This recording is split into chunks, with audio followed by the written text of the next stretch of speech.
risk is not only a negative connotation, but it's a device that helps you calibrate what your corporate strategy is, your growth strategy, and then how you fend off what might be sort of conventional risks, the risks of what competitors are doing, the risks that you might face in terms of how employees, whether they will stay or whether they go. We know in this current environment, there's a much larger risk than we thought about employees moving on because of the labor market being so competitive.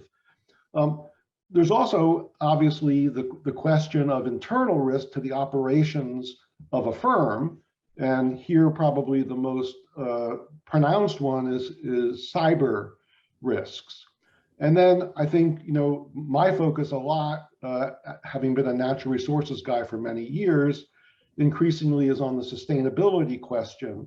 And it's not just sustainability about how good a company can be in terms of operating according to ESG objectives, but how sustainable actually are their operations, taking sustainability as a measure of long-run growth and long-run profitability. And I think we need to move away at the board level and certainly in the C-suite level to not focus on sustainability as simply an aspiration, but actually something that is fundamental to the DNA of the corporation. And so in particular, when firms think about appointing or hiring a chief sustainability officer, my view is that there should also be probably a sustainability committee on the board. And so I would think we should be a little bit more innovative at the board level to maybe, I don't want to overwhelm boards in terms of the number of committees, but there are several quite pronounced risks that unless we bring into the risk committee specialists on these various, they want to think about having different types of risk subcommittees or risk committees, and increasingly sustainability is a very obvious candidate that boards are glomming onto, and I think rightfully so.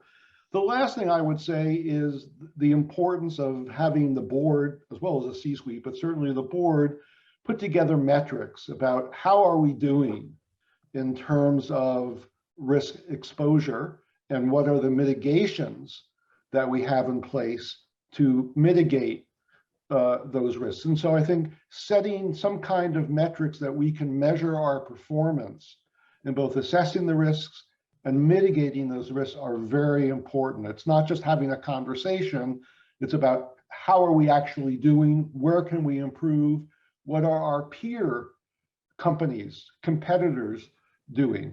So those are the kinds of things I think to set the stage are some of the most salient issues that I'm coming across in my work with boards, both in publicly owned and privately owned companies. My experience, and I serve on an advisory board of a cybersecurity software company, ArmorTex.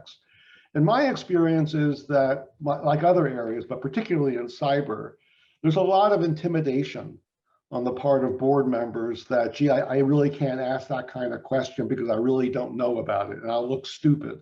Well, my view is, that's exactly what you're doing on a board, is to ask questions. And if you don't ask questions, who will?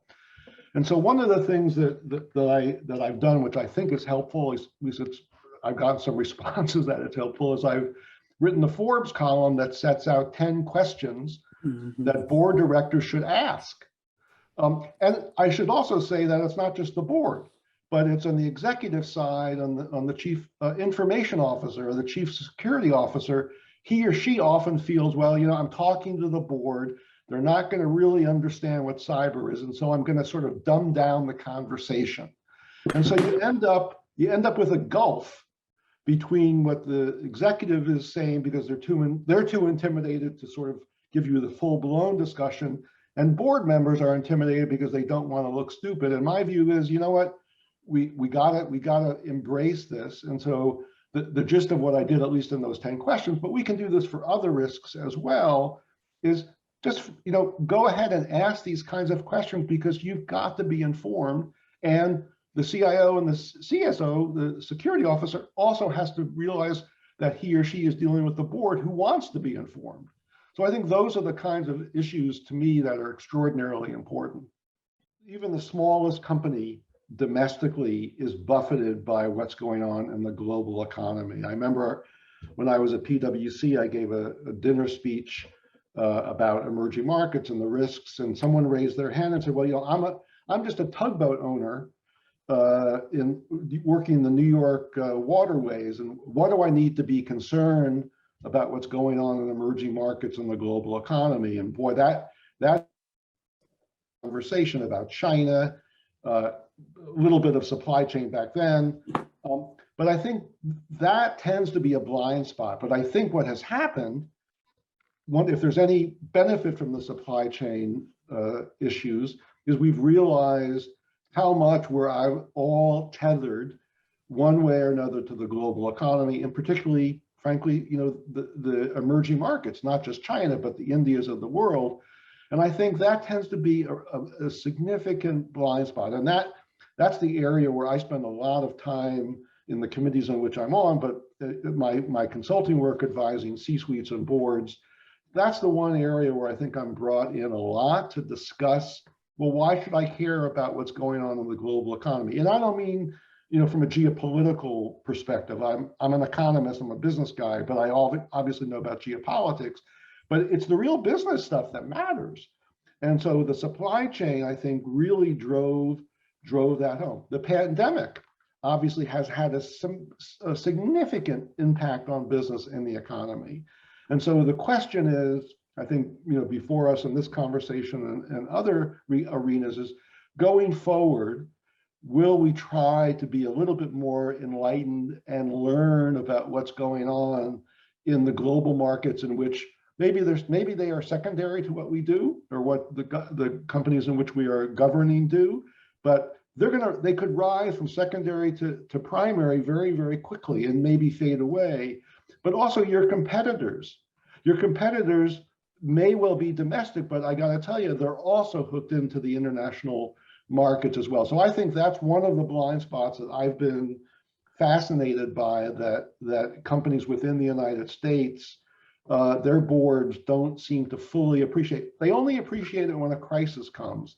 But as I said in the very beginning, for me, it's risk and reward means growth, and growth means oftentimes going abroad to markets where you can grow, frankly, much faster than you can in the United States. How innovative are you in terms of thinking about risk scenarios?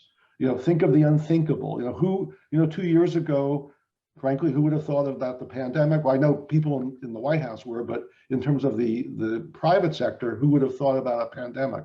Who would have thought about supply chain issues? I did, because I work a lot in China, but the general business environment really did not. And I think this is the lesson I think we should take away from this conversation of what's going on day to day is, how should there be, and I think there should be, a regular exercise to sort of, think out of the box about what are the kinds of scenarios that could come our way.